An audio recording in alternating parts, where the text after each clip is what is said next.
I am forbidden. But of course you know already. Know what? No matter. Mozart, permit me, if you wish, I can speak to the Emperor. Ask him to attend a rehearsal. You wouldn't. I cannot promise he'll come, but I can try. Sir. Good day. Needless to say, I did nothing whatever in the matter. Yet to my total stupefaction, in the middle of the last rehearsal of Figaro next day... Feats and fireworks! Feats and fireworks! Gentlemen, good afternoon. Unlike his usual practice, the Emperor appeared.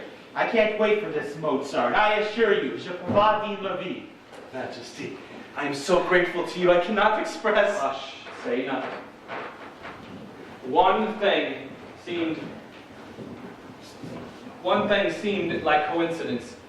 His Majesty had arrived precisely at the moment where the dancers would have begun, had not they and their music been entirely cut. He and the rest of us watched the dramatic action proceed, whilst what should have been a party of celebrating peasants dancing the fandango in the center of the stage stood absolutely motionless, their arms frozen in the air. I don't understand. Is it modern? Oh, no, Majesty. Then what?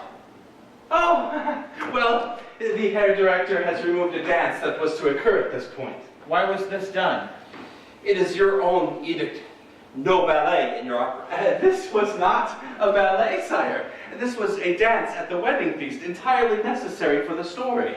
Well, it certainly looks very odd the way it is. I can't say that I like it. Nor do I, Majesty. Do you like it, Rosenberg? It is not a matter of liking, Your Majesty. Your own law decrees it. Yes, but all the same, this is nonsense. Look at them. They're like waxworks up there. Not exactly, Your Majesty. I don't like waxworks. Nor do I, Majesty. Well, who would? What do you say, Salieri? Well, Italians are rather fond of waxworks, Majesty. Our religion is largely based upon them. You're a Cattivo again, poor composer. Your Majesty, Count Rosenberg is very concerned that if this music is put back, it will create the most unfortunate precedent. Thereafter, one will have to endure hours of dancing in opera. I think we can guard against that, you know, Chamberlain. I really think we can guard against hours of dancing. Please restore Herr Mozart's music. But, Your Majesty, I must insist. You will oblige me, Rosenberg. I wish to hear Mozart's music. Do you understand me?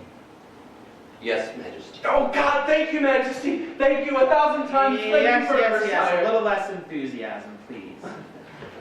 Excuse me. Well, there you are.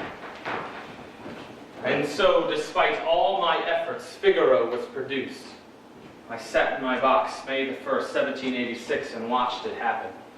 A conspicuous defeat for me, yet I was strangely excited.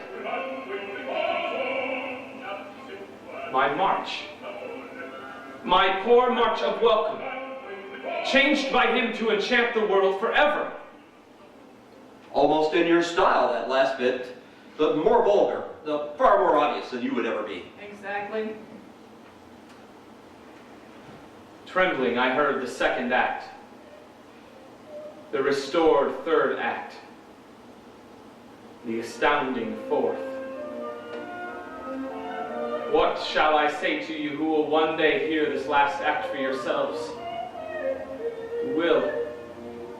Because whatever else shall pass away, this must remain. The scene was night in a summer garden. Pinprick stars gleamed down on shaking summer houses. Plotters glided behind pasteboard hedges. I saw a woman dressed in her maid's clothes hear her husband utter the first tender words he'd offered her in years, simply because he thought she was her own servant. Could one catch a realer moment? And only except in a net of pure artifice, the disguises of opera were invented for Mozart. The final reconciliation, melted sight. Through my tears, I saw the Emperor yawn.